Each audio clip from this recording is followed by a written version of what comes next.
Abordons maintenant le ministère spontané. Qu'est-ce que spontané? Non pas un ministère organisé, mais un ministère spontané. Quand c'est ainsi, vous avez seulement besoin d'être, et cela devient évident. Est-ce que vous comprenez cela?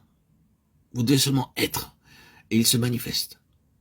Vous ne pouvez pas plus le restreindre que vous ne pouvez éteindre le soleil là-haut dans le ciel. Vous remarquez cela dès le commencement du mystère du Seigneur. Tout d'abord, il demeurait ce qu'il était devant les hommes, et ensuite, il leur demandait d'être comme lui. Il était né tout aussi simplement que nous pouvons le lire dans les évangiles. Vous pouvez lire les évangiles couvrant l'histoire de ces 3 années du Seigneur en compagnie de ses disciples, et vous pouvez lire le récit de ses derniers jours sur la terre et celui de la croix. C'est une histoire tellement grande en elle-même, mais nous n'avons pas tout le récit, parce qu'il était impossible d'enregistrer tout ce qui se passait à l'intérieur de tous ces hommes. Même durant ces 3 années, je m'aventure à dire qu'ils étaient de plus en plus au bout de leurs ressources. Ils ne savaient pas où ils en étaient, ce que cela signifiait, et vers où tout cela les conduisait. Ils essayaient sans cesse de ramener les choses dans le domaine de leur propre compréhension, de leur propre mentalité, les interprétant avec la lumière qu'ils avaient de la prophétie, ainsi de suite. Ils ramenaient tout à un niveau plus bas et le considéraient selon la lettre. Jésus les étonnait tout le temps.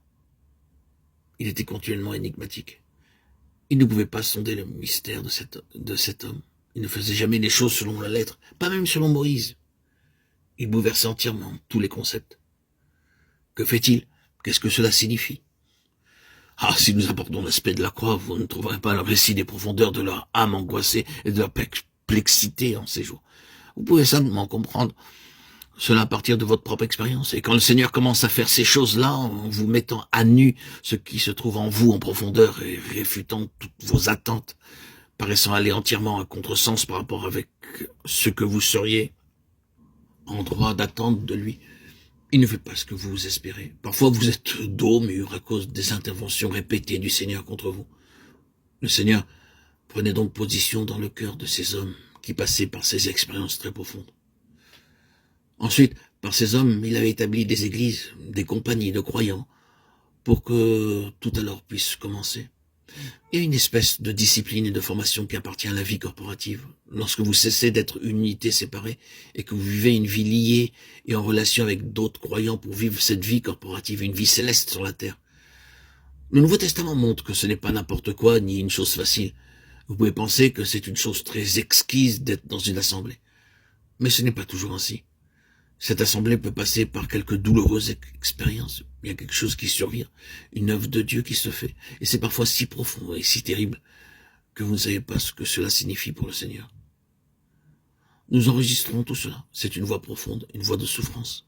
Nous souffrons ensemble comme une assemblée. C'est une souffrance corporative, un travail corporatif. Ainsi, ces églises étaient amenées à l'existence. Elles passaient par tout cela. Elles étaient enseignées aussi. Mais dans cette voie de l'instruction, de l'enseignement, il y avait toujours le parallèle et la discipline correspondante du Saint-Esprit en eux. L'Esprit Saint avait sa main sur eux et les traitait d'une manière drastique. Alors les choses se manifestaient concrètement. Vous pourriez dire, bien donner un exemple de cela. Considérez tous ces incidents à Corinthe. Qu'est-ce que Paul leur disait? C'est pour cela qu'il y a parmi vous beaucoup d'infirmes, de malades. Et qu'un grand nombre sont morts, dorment, 1 Corinthiens 11:30. Et il y a une histoire spirituelle secrète dans cela. L'Esprit Saint avait pris en main la situation. Ils auraient pu considérer tout cela d'une manière naturelle. Quelqu'un est malade, envoyez donc un docteur. Mais attendez une minute. Est-ce qu'il ne peut pas y avoir un facteur spirituel lié à tout cela? Est-ce que le Saint-Esprit n'a pas quelque chose à faire dans cela? Paul dit oui. Cela ne signifie pas que tous ceux qui sont malades sont des délinquants spirituels, mais le principe est là. L'Église est disciplinée par l'Esprit Saint en relation avec le plus plein dessein de Dieu.